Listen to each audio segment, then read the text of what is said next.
कुरुंदवाडमधील गुरुवारी आठवडा बाजारात 2 भाजी विक्रेत्यांच्या तुंबळ हाणामारी पाहायला मिळाली। यावेळी कुरुंदवाड येथील शेतकरी भाजी विक्रेते निवास पाटील आणि त्यांच्या कुटुंबातील सदस्यांना लोखंडी सळी, कॅरेट आणि खुर्चीच्या सहाय्याने लाथाबुक्क्या घालून बेदम मारहाण करण्यात आली। दरम्यान अचानक झालेल्या या घटनेनंतर बाजारात आणि परिसरात गोंधळाची परिस्थिती निर्माण झाली। यावेळी कुरुंदवाड पोलीस ठाण्यात नय्यम बागवान, आरिफ बागवान, शकीला बागवान, अझीम बागवान, मतीन बागवान, शहीद भिलवडे, शाहिल महात या 7 जणांवर गुन्हा दाखल करण्यात आला। याबाबतची फिर्याद निवास पाटील व त्यांच्या कुटुंबाने कुरुंदवाड पोलिसात दिली आहे। दरम्यान येथील बाजारावर पालिका प्रशासन आणि पोलिसांचा अंकुश राहिला नसल्याची चर्चा नागरिकांमधून होती आहे। कुरुंदवाड शहरात दर गुरुवारी मोठ्या प्रमाणात आठवडी बाजार भरवला जातो। कुरुंदवाड शहरालगत असलेल्या 27 गावातील नागरिक बाजारासाठी दर गुरुवारी कुरुंदवाड आठवडा बाजारात येतात।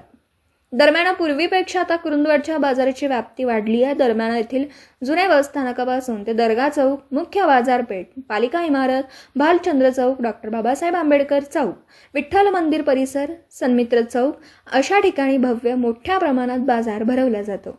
या बाजारात शेकडो शेतकरी आणि बागवान भाजी विक्रीसाठी येत असतात। इतक्या मोठ्या प्रमाणात बाजार होत असला तरी अजूनही भाजी विक्रेत्यांना भाजी विक्रीसाठी जागा कमी पडतीये। त्यामुळे अनेक वेळा भाजी विक्रेत्यांच्यातच वादावादीचे प्रकार घडत असतात। दरम्यान आज गुरुवारी आठवडा बाजारात सन्मित्र चौक येथील लक्ष्मी बेकरी समोर शेतकरी भाजी विक्रेते निवास पाटील हे भाजी विक्रीसाठी बसले होते।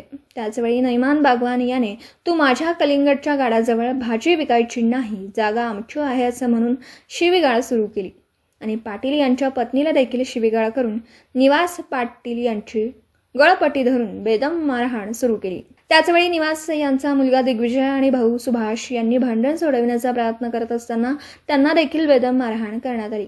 गुरुवारी सायंकाळी 6 नंतर सन्मित्र चौक येथे जोरदार हाणामारी सुरू होती। यावेळी शेकडो नागरिकांनी मोठी गर्दी केली होती। रात्री उशिरा कुरुंदवाड पोलिसात निवास पाटील यांनी फिर्याद दिली असून कुरुंदवाड पोलिसांनी 7 जणांविरुद्ध गुन्हा दाखल केला आहे। दरम्यान आठवडा बाजारावर पालिका प्रशासन आणि पोलिसांचं नियंत्रण राहिलं नाही असंच दिसून येत आहे। दर गुरुवारी आठवडा बाजारात चोरीचं प्रमाण वाढलं। महिलांची पर्स, पैशाचे पाकिट आणि मोबाईल चोरी मोठ्या प्रमाणात होती। याकडे पालिका प्रशासन आणि पोलिसांचा दुर्लक्ष आहे, त्यामुळे चोरटे मोकाट आहेत। दरम्यान कुरुंदवाड पालिका प्रशासन बाजारात येणाऱ्या प्रत्येक व्यापाऱ्याकडून दर गुरुवारी न चुकता जागा भाडं वसूल करत असतं। मग त्या व्यापाऱ्याच्या सोयीसुविधांकडे लक्ष का दिलं जात नाही? येथील बाजारात महिलांसाठी स्वच्छतागृह नाही, त्यामुळे महिलांची मोठी गैरसोय होते। आता तर चोरी आणि हाणामारीचे प्रकार घडतात, याकडे प्रशासन लक्ष घालणार का? चोरी आणि हाणामारी करणाऱ्यांवर कारवाई होणार का? असा सवाल नागरिकांमधून आणि महिला वर्गातून व्यक्त होतोय। दिवसभरातील घडामोडींचा आढावा घेण्यासाठी पाहत रहा N24 मराठी न्यूज चॅनल।